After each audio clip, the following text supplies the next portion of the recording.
the founder of Strive to Learn, a tutoring and test prep company and counseling company in Southern California, but we serve students across the nation.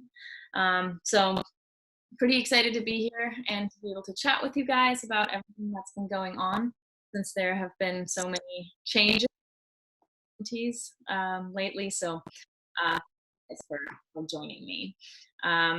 So, I mean, I'm sure that COVID-19 has been massively impacting everyone's lives who's attending here and everyone who's not attending. And I really wanted to do this Q&A to give you guys the opportunity to ask any questions you might have.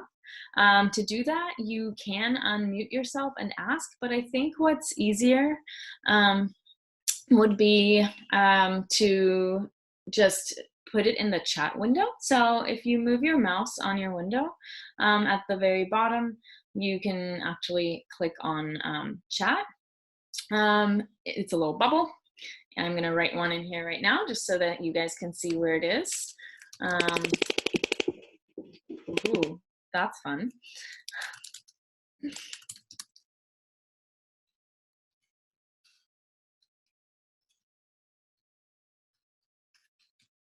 And that way I can get to all your questions and I can refer back to them if you pop them in here. Did everyone see that, I hope? If you didn't, let me know. And then we can go in and do everything. If you want your video on or off, it's totally up to you guys. And then if you have any other questions, just write them in the chat and I'll get to them in the order given. Yay! Awesome. So some of the things you can ask about, obviously not limited to it, would be about any SAT or ACT questions, anything relating to college admissions, any worries you might have about your extracurricular activities or current lack thereof, how to deal with your new online classroom. Most schools are now officially online. I know that some of you guys attend Newport Harbor, and today was your first online class day, so excited to see if you guys already have any questions about how to navigate all of that. And, you know, any other questions you have about your really changed daily routine. I know this is a very different time and your day-to-day habits are quite different than they may have been about 3 weeks ago. So times are changing so quickly. So I really want to focus on understanding how COVID-19 is really affecting us now and in the near future. There's so much happening that we can't really understand yet about how it will affect us, because every single day there are so many changes, right? So really wanted to share information we have too. Also, while I'm talking, feel free to just write some questions in the chat if you already have some, and then I can get started with those. But in general, if you want information about the current situation, some really good ways to do that is to stay really updated with our blog. We just released 2 new blog posts today that I'm probably going to refer to a little more later. And we are trying to really provide a lot of free resources. So also make sure to follow us on Instagram and Facebook. We're always putting stuff on our stories. When we find out something new, we create posts about everything, and any free events or anything that we have, we'll put those on there as well. Also, we have a coronavirus updates page. So if you go on our website, on the very front of the website, you will see already there's a banner. So let's just pull that up. I hope you can all see my screen right now. I know you're seeing it. All right, let me just pull everything up over here. Okay, so over here, you can just go to strivetolearn.com, and any questions you might have, you can just click right here on the Learn More button, and it'll take you to the page that we created about anything that regards the virus and any updates you might have. Sorry, it's taking a little bit to load. We have 4 people working from home here, so bear with me. And so basically here you can see anything that you're looking for. We will also put the video recording of this right here instead of the current video. That way, if you find that this is really valuable for any other families, you can just send them onto this page. We're also putting resources over here, so these lead to some of the resources that we've already created, especially some of our blog posts. And then we also have here other resources from other news outlets of things that might be really important or interesting for you. Feel free to sign up for our mailing list. So that's a little addition to our website we have, and then we can go from there. All right, so is anyone having trouble with the chat box? If you don't know how to write in it, unmute your microphone and just ask me a question. That's absolutely fine. Since there is no question in the Zoom chat yet, I'm just going to start with some questions that I anticipate. Marcy, thank you. Okay, so do I feel that universities will take this semester's grades seriously? So that's a very, very important point.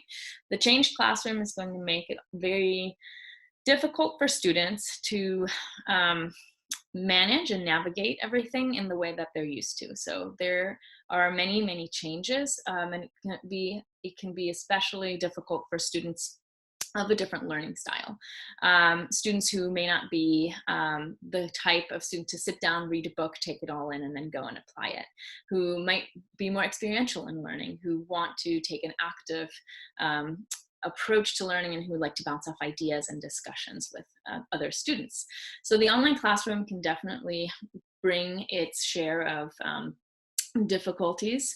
So from what I'm reading everywhere in the literature and what I'm hearing coming from colleges is that they are going to be very aware of the fact that these semester's grades are going to be very different. So some schools and some universities are already considering not looking so much at the individual grades, but instead moving to a pass-fail option. That is not the case yet at our local high schools, I believe, but it is something that's happening across the nation and being considered.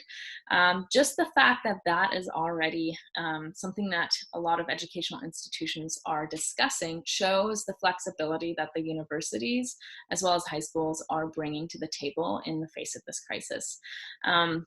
And this is really important because we don't know exactly how the universities will see the semester's grades, but what we do know is that everyone is in the same boat. Everyone across the entire United States. So this is something the universities will take into account. And so my best guess is that the grades from the prior semesters, and if you're currently a junior, your next semester grades will account for much more than these semester grades, because the universities are well aware that your entire learning environment has been put upside down, and on top of it, you're dealing with emotional and psychological stressors with just the uncertainty of the times. I'll move on to the next question.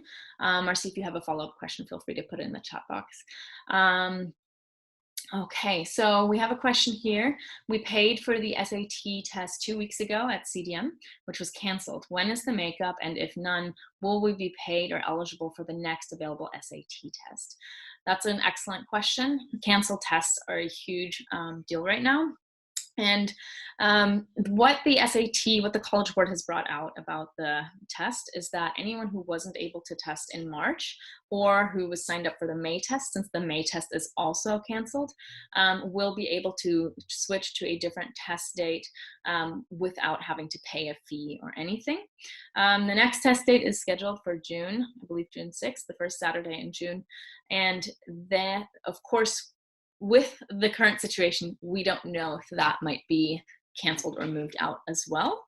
If it is, the College Board has released statements saying they will be able to accommodate people. Now, what I think is very important is that there are going to be a lot of students wanting to take these tests, whether or not the next test is in June or more towards August. I think it's very important to register now for the June test. If you were signed up for the March test, then you can just move your registration to the June without having to pay a fee or anything. So I would go ahead and do that. You can do that in your College Board account.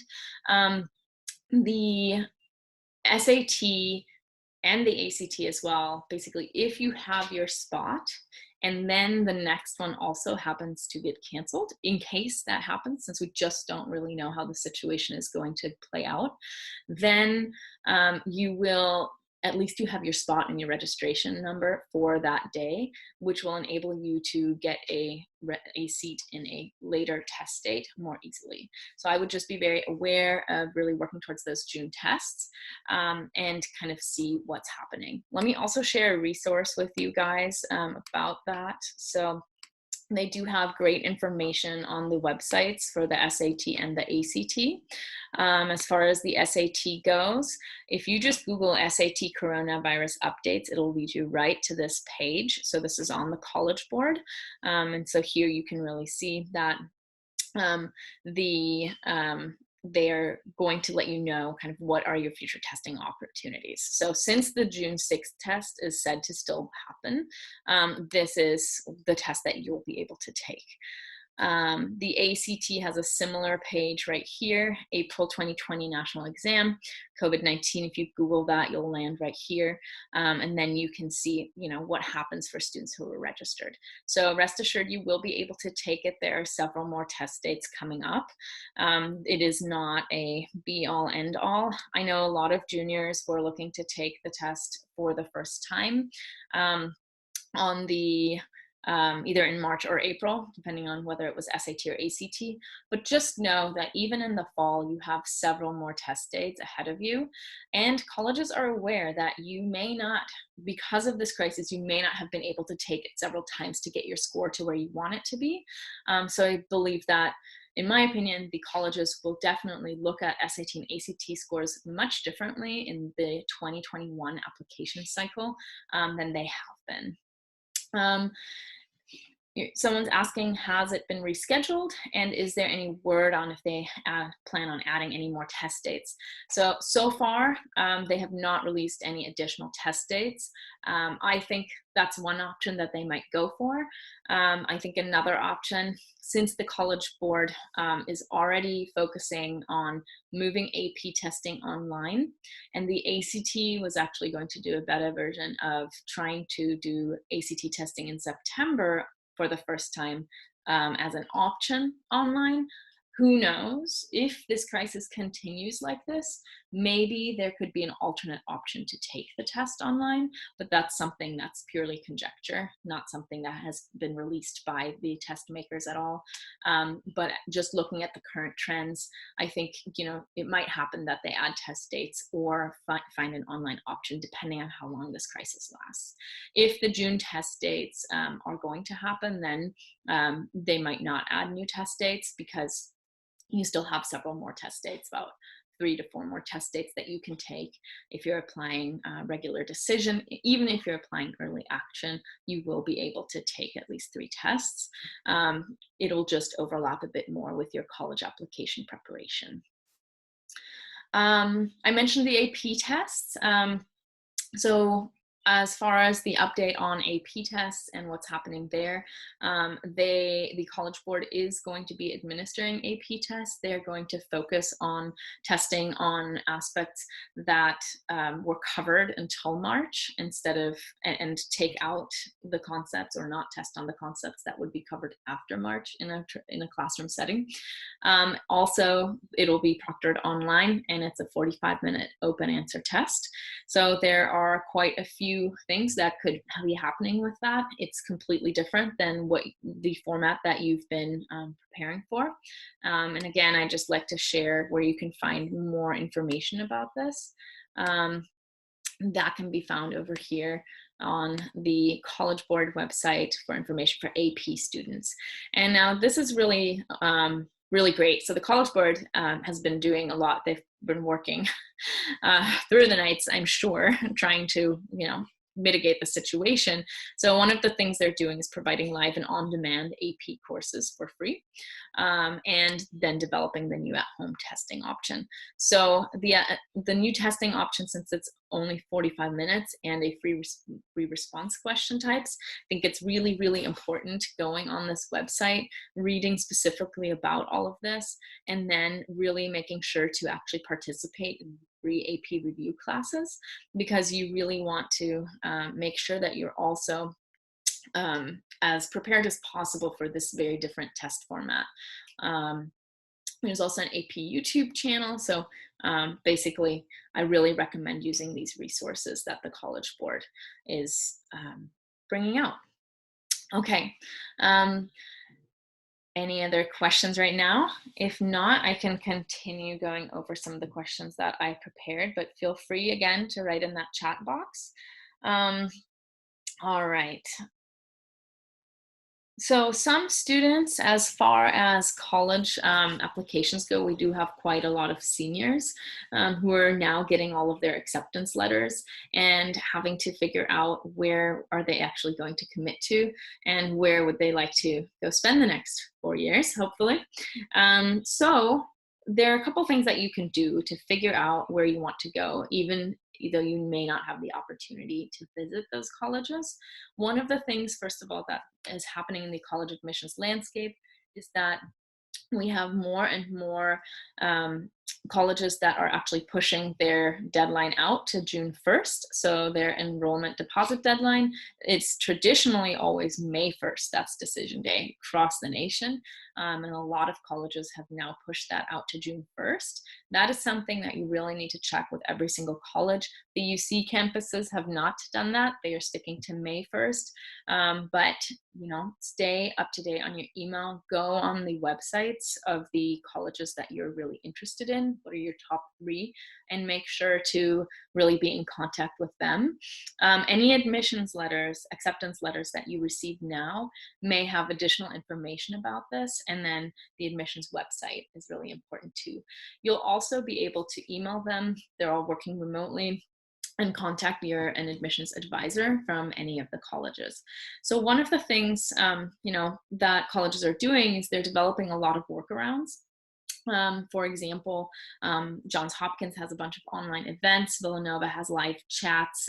Providence has webinars every Wednesday. Georgia Tech has a parent Facebook group, all kinds of things like that. So really utilize your resources and reach out to the colleges and really ask them, hey, you know, what opportunities do you have that would allow me to get to know you better, to aid me in making my decision now that I won't be able to visit your campus. So another thing you can do is contact the admissions office and ask them, you know, is there a way that I could perhaps Zoom or Skype or FaceTime with a current student and ask them questions, because I really want to be able to connect with the current student body there. Do you offer any virtual events or anything like that? Another great site to visit is UVisit. They have a lot of virtual tours for many different colleges there. So I really recommend kind of taking the opportunity to quote unquote walk around campus by going on UVisit. Even if you visited before, just to remind yourself and transport yourself back into that place. Another great resource is Campus Sherpa. It's an opportunity to have real talk with current students at universities. You basically go on Plan a Tour, and then you have a Skype option in there. So that's another thing that I would recommend. That is a paid service, though. It's not a free service, but I would check if they're doing anything, you know, for lower income that would allow you to perhaps take part in their services at a lower rate. And then another thing I would say is contact us. We have 4 excellent college counselors, and we would love to chat with you guys and help you in your decision-making process. We may have Strive to Learn alumni who are now at the universities that you're considering attending, and maybe we can connect you with someone to really, you know, talk to them and see what a current student or an alum from a certain university might be able to share with you about what life there is like. Look over your notes from the research you did as you were building your college list and applying, and any other visits that you've done, and chat with your parents, talk to anyone who went with you on the visit, and see how you connect emotionally and in your gut to that school. That's important. It's not all about spreadsheets and lists, although spreadsheets and lists are wonderful too. So we do have some resources as far as that goes that I'd love to show you. Let's make sure I'm sharing the right screen. Yes, I am. So we do have a little resources to build a college list page. And I will be also adding this to our website. You can see here we have some books, you know, a lot of people are starting some like book club, online book clubs. So feel free to read some of these. They're great help in figuring out where you might want to go and what's important to you in your decision-making process. Here are some websites that you can take a look at and help you really figure out, you know, what in the end do I really want. And we also put a link here to a college criteria spreadsheet. So you can find that over here. And this is what it looks like. You can just copy it into your own Google Drive, and you can make a spreadsheet of pros and cons. Of course, that's not everything. Like I said, your gut feeling is really important as well. And then another link that is really great is our blog post here. If you go on blog right here, you'll find this Creating a Good Fit College List. There's actually a whole webinar I did on this that really walks you through the resources on that Google Doc so that you can explore. So you'll have the video in here, and I'll add this Google Doc to that blog post as well so that you can access it at any time and just copy it to your own drive. We have some more questions here. So even if you registered for the March SAT, you're recommending we register for the June 6th SAT. Yes. Now, another thing is that the SAT does say that if the test center was closed, they are also they're giving out refunds. So I believe SAT and ACT are doing it slightly different. So I have to backtrack a little bit. Sorry about that. The ACT, I believe, is just waiving the test date change option. The test date change fee, so that you can just change the test date to the June one. The SAT will refund your March SAT, and then you register for the June SAT.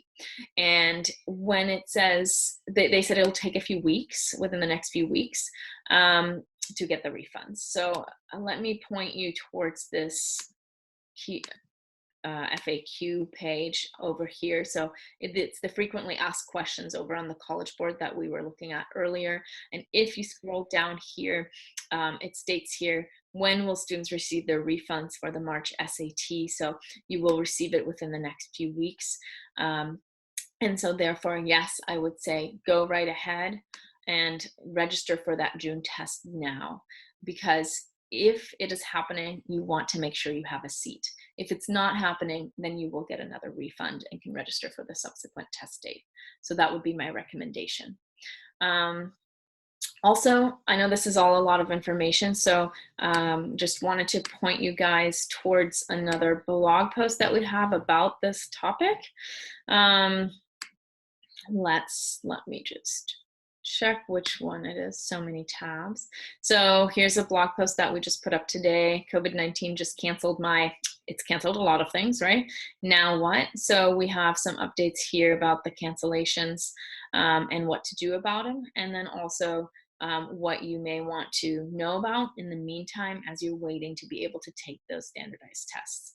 So recommend a look at that.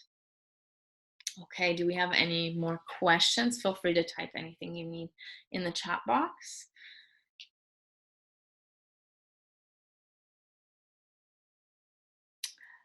As far as the SAT and ACT go, just another kind of update on how the colleges might be viewing everything.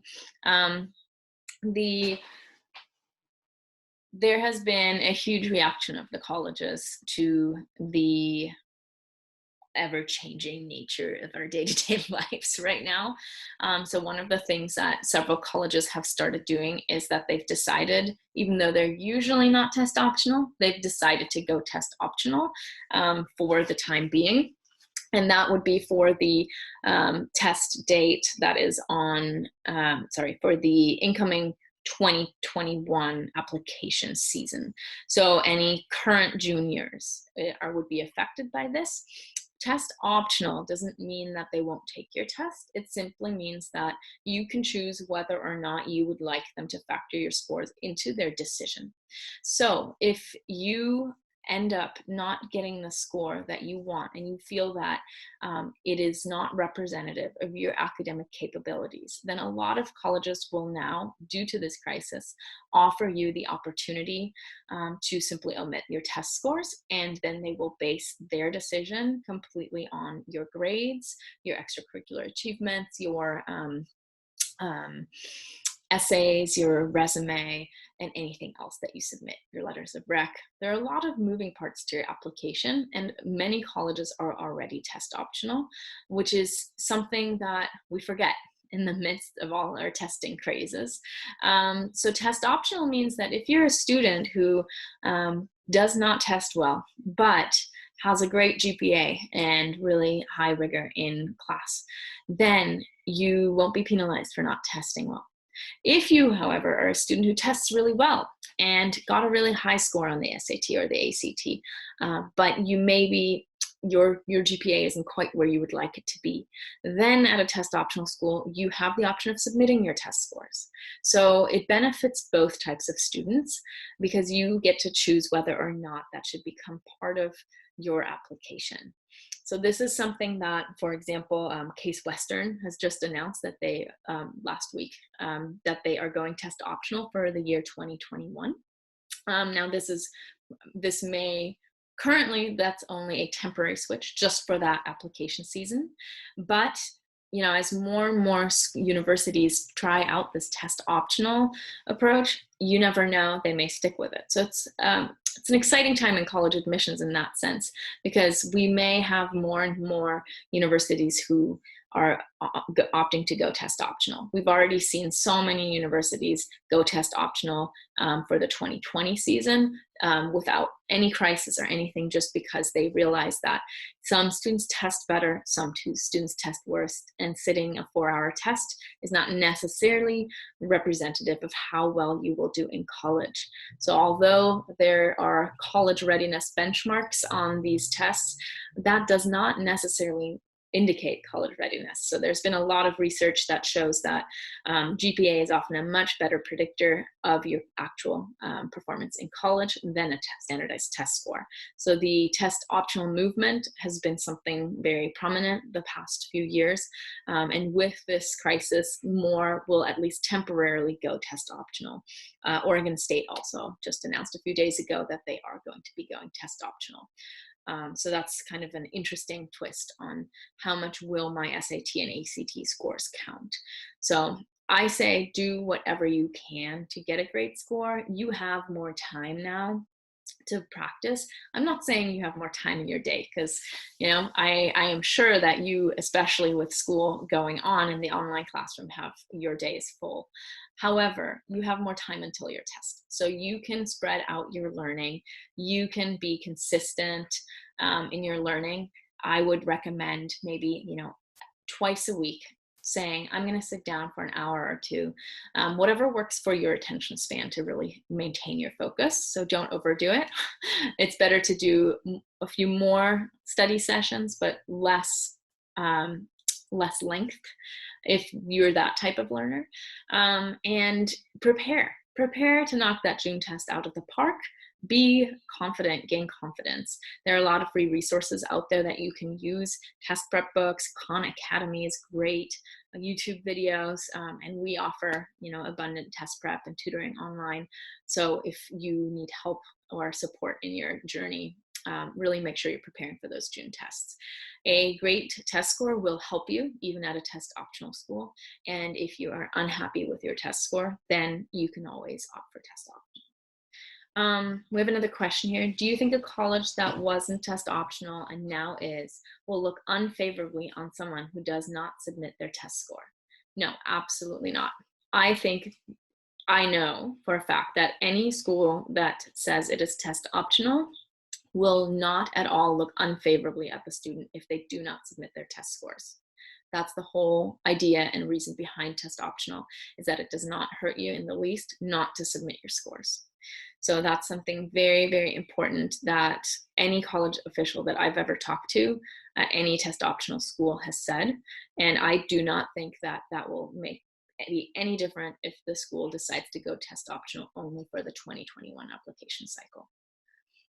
So don't be scared of not submitting your test score, but be, very evidence-driven in your reasoning behind whether or not you should be submitting your test score. So get some advice on it and read up a bit about how you fit into the school's application profile. All right. Let's talk a little bit about activities. We're all confined to our homes, right? Welcome to my home. There is a lot we can do, I think. I think that a lot of students might have anxiety that they can't work on their extracurricular record or can't explore their passions in the ways that they wanted to. Maybe some of you already had internships or some sort of summer travel or program lined up that you now potentially might not be able to participate in. So one thing that if you did have an opportunity like that lined up and in the end potentially can't participate in it, I would still put it on your college applications that you had that opportunity. There's a section called an additional info essay. You could include it there. Just quickly, factually, for example, out of 10 applicants, I was chosen to be the intern at X, Y, and Z company. I was very much looking forward to it, but due to the coronavirus shutdowns, I was unable to actually complete the internship. This will have an impact on your application because at least you're sharing that you had really looked out for an opportunity, that you were chosen out of those 10 applicants, etc. So that's one way that you can still show activities in your college application that maybe now you weren't able to actually participate in. Another thing I think that's really important is everyone is in the same boat. Nobody else can go do those activities either. And colleges understand that and know that. And they will see on your resume that there is a dip in your activities and what you're involved in suddenly during this current semester. And they will know exactly why. So I think that's really important. Don't stress out too much. Everyone is in the same boat. Colleges want to admit students. They look for reasons to admit students, and they will not discriminate against you for suddenly dropping an extracurricular activity that they know there's no way that you could be involved in. I think another thing is to seek alternatives online.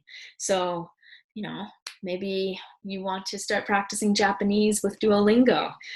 You can do that and get to a certain skill level and actually put that on your college application. It doesn't have to be an official club or program. You can really dive into your passions through the tool of the internet as long as you have internet access. You could take an online community college class and learn something new that isn't offered at your high school and kind of dive into that. That would be a great opportunity too. You could also scour the internet a bit for nonprofits that might need help with certain technological issues, or maybe just need someone to volunteer their time in a video chat or anything like that. Maybe there's some way that you can pursue a certain passion or help someone else out. I am sure that many small businesses right now are struggling. So, just offering your help to anyone that you feel like might benefit from your skill set is a great idea as well. So there are lots of things you can do, thank goodness, in this day and age to still hopefully fill your time and pursue your passions quite a bit. Okay, any other questions for the chat? It can be about college, it can be about tests.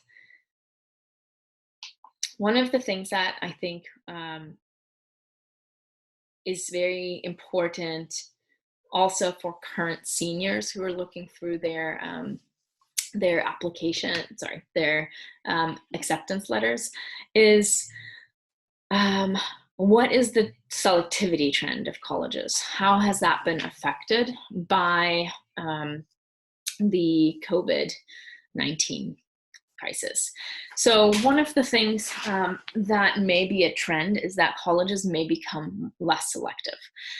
There is a certain yield that colleges need to opt for. So they plan out in the summer already how many students are going to get in in the early decision or early action cycle, in the regular action cycle, etc. So they have a certain number of seats, freshman seats, that they need to fill. And they have to do a lot of calculations called enrollment management to figure out how many students they should admit. And then factor in that, of course, not all admitted students will choose to go there. So of the admitted students, how many are going to decide to actually accept the offer? And will that number be exactly the number of freshman seats that they have? And that's where the wait list comes in. So if that number, if they miscalculated a little bit, or if the yield is just different that year for certain reasons, they may come under the freshman seat number that they are aiming for. If that happens, that's when someone gets off the wait list. So with this crisis happening, there are a lot of colleges that are anticipating potentially having lower yield than they had originally calculated. So what does that mean for seniors who ended up on a wait list of a college they really want to attend? First of all, claim your spot on the wait list. Just because you were offered a waitlist spot does not mean you are on the waitlist. So make sure to claim your spot and say, yes, I would like to be on your waitlist. Then write a letter. So actually email the admissions office. So don't write a physical letter. No one's at the office. Email the admissions office a letter of why you think that you should get off the wait list. So inform them of any new achievements you've had ever since you submitted your application, your current grades, why you really want to go there, etc. We help students write letters of really trying to help them get off the wait list all the time. And oftentimes it's really difficult to get off the wait list because colleges usually calculate their yield relatively well. So some years no one gets off the wait list. Next year, maybe 200 people get off the wait list. It's definitely one of the most unpredictable parts of college admissions. This year, several experts have said that we can anticipate more students getting off the wait list because there might be a lower yield. Some students may decide, you know what, I'm not going to go to that college that used to be my top choice because I feel like I want to stay in state now. Other students may have changed financial opportunities and may therefore choose a lower tuition school or something like that. So there are a lot of factors with this uncertainty that might affect colleges' yield. So they might have a lot more melt than they thought they would. And that will enable students who are on the wait list who show a strong interest in the university to potentially get off the wait list. Now, with college enrollment deadlines being pushed back at a lot of colleges by now to June 1st, that would mean you would not find out if you're off the wait list and into the college until sometime in summer, so more towards the end of June or so. So it kind of pushes everything back a little bit, and as we all know, this is a ever-changing environment right now. So nobody really knows what's going to happen because we don't know how long this crisis is going to last. But that is definitely a factor that will push everything back a little bit in that sense. Now, how is this going to affect current juniors? The colleges next year may anticipate a higher melt, and so therefore may go for a higher yield, so accepting more students than they usually do. That might be a trend we see, which would make colleges that seem very, very, very selective maybe a tad less selective. But that's, again, a little bit of conjecture about where this trend might be leading us. But that could be interesting for current juniors as they build their college list. There is a list of the colleges that have extended their deadline, and that actually leads me to another resource that I'd like to share with you all. I don't know if you've all heard of NACAC. So sounds funny. This is NACAC. It's the National Association for College Admissions Counseling. It is an excellent, excellent resource for anything in college admissions. And you can see they have a whole coronavirus update page. So if we go over here, this is where their general update page is, and they have a lot of different tools and interesting things. And when we go over here, we can see they actually have a list of institutions, and they're basically providing who it has push their deadline out.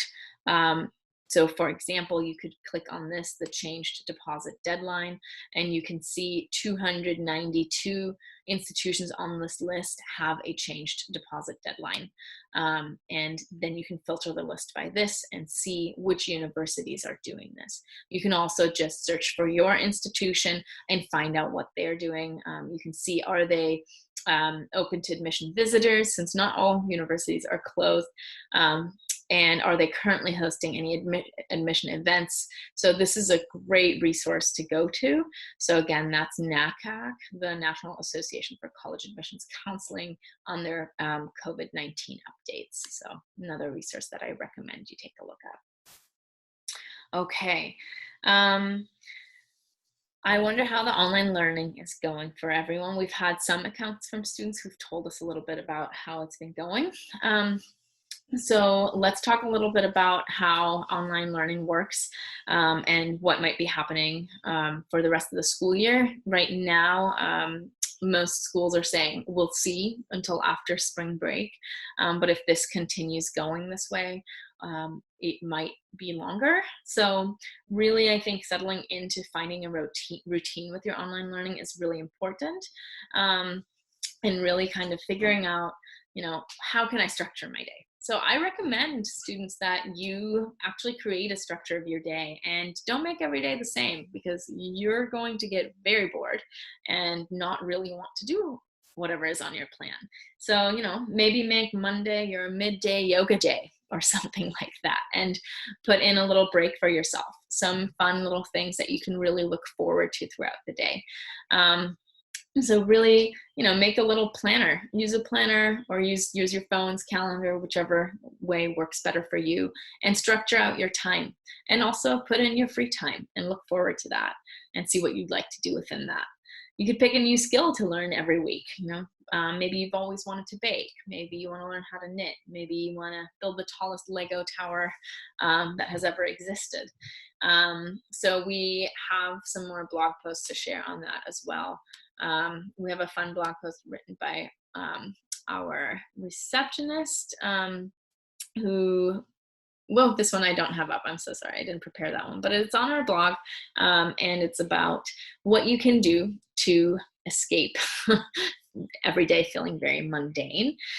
We also have a blog post about online tutoring and any questions you might have.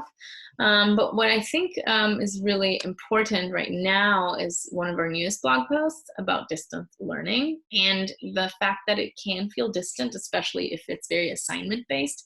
If you are using Zoom, as for example Newport Harbor is, depending on how the implementation goes, you may have valuable face-to-face time with your teachers. But if you feel like there's really not enough of that, I think it's really helpful to read through this and just really take a kind of a look at what this is all going to look like. So here's a little bit of insight into what our online tutoring looks like. We try to be as hands-on as possible. So we're writing on documents together with the students. We have a lot of laughs. We introduce each other to our pets, of course, and we really try to make it as interactive as possible. So in that way, I think online tutoring can really supplement the online classroom, because learning in a group online can feel very passive and feel very bookish. And if you are more of an experiential learner, I think it's really important that you supplement your education. Now, obviously, not everyone has the funds to invest in online tutoring, especially with this situation. So we're really working on creating group classes that will still have the very interactive aspect of our online tutoring, that will be free or pay as you go. So basically up to the participant to decide whether or not they can contribute a little bit towards the class. And if they can't, that's totally fine. You can still attend. And if you'd like to contribute, you get to choose what amount you're comfortable with. So this is something that we're rolling out next week. And we'd really like to get as many parents and families and students as possible on board with it and just know about it. We'll have two sections, one for younger students, one for older students. For our older students, it'll be basically bring any question in that you'd want to ask a tutor. Are you struggling in AP Calc? Do you have a certain question that your pre-calc class just taught you in a video and you just didn't get it? That's totally fine. We can't all learn through videos, right? So then you can bring that question into the Zoom classroom. You can share your screen, show the tutor, okay, this is the concept I really need help with. And the tutor can walk through an example with you and really work back and forth. And then the next student gets to ask a question, etc. So that's kind of what it'll look like for our high schoolers and middle schoolers. For our younger students who might be in elementary school or in kindergarten, we're going to also implement an opportunity for parents to get a little bit of free time. So to have someone interact and have a lot of fun with your kid while you maybe, finally get to work remotely with a little more focus, or dedicate time to your other kids, whatever it is that you need time for, which, sanity is a big one. I know we're all going crazy being in tight quarters with everyone that we love. So what we're going to do for the younger kids is we're going to have some music classes, for example, songwriting classes, and fun activities like that. We are also going to have some more theater-based activities. We're going to have an arts and craft class, so creating something from household objects that everyone should have in their house readily available. And then we're going to have a fun science experiment project as well, where young kids can use everyday household materials to have a fun science experience. So please let everyone know that we're doing that. We'll send out an email with more information towards the end of the week. And then again, at the beginning of next week, we're all working around the clock to make this happen, and have some really, really great instructors who are currently really working on the course content, and anyone can join. Like I said, it'll be a pay as what you can or donation-based service. So just trying to brighten everyone's day and enable our students to interact with someone other than their closest family and learn something new in a fun way. Let's see, anything else? So basically, let's take a look at the all of these questions have been asked, so that's great. Thank you guys so much for all of your awesome questions. What can you do to start working on a strong application during these times? A private question that just came in. So I think if you're a junior starting to work on your college applications, I think an important part is, as boring as this sounds, focus on school. Your grades do matter, and focus on doing what you can to keep them up. They're probably going to matter more if you do go test optional, that's for sure. But as we said at the very beginning of the webinar, they may not matter as much as other semesters. I think whatever you can do now to boost your application is really important. So keep at it with school. Also, like I said, start preparing for the SAT and the ACT. You have more spaced out study time now that you can take advantage of. Also, don't worry so much. So this is happening to everyone. So what you can do is find ways to de-stress. So figure out what helps you de-stress and what helps you really kind of get your mojo back and allows you to engage in your passions. So online is, there are so many options at your fingertips, and just reach out to us, ask us. You can also always just send us a DM on Instagram and just ask us, hey, what would you recommend for X, Y, and Z? So just feel free to engage with us and ask us any questions you might have. All right, if there are no more questions, then thank you guys so much for coming and attending our little Q&A. We're trying to make this a weekly thing, so keep an eye out for any emails that we send your way. And if you remember questions that you might have that you forgot to ask, just shoot us an email to info@strivetololearn.com. And also, please just let us know if you would like to see certain blog post content. We are taking requests anytime. You can actually put those in on our website or email us or text us. We're always open to hearing what everyone needs because we want to make sure that we're contributing as many free resources as we can to the community. All right. Well, thank you guys so much. Have a wonderful, wonderful rest of your Wednesday evening. Have fun doing your homework. I'm sure some of you guys are gearing up for that already. And please let us know if you need anything. Bye.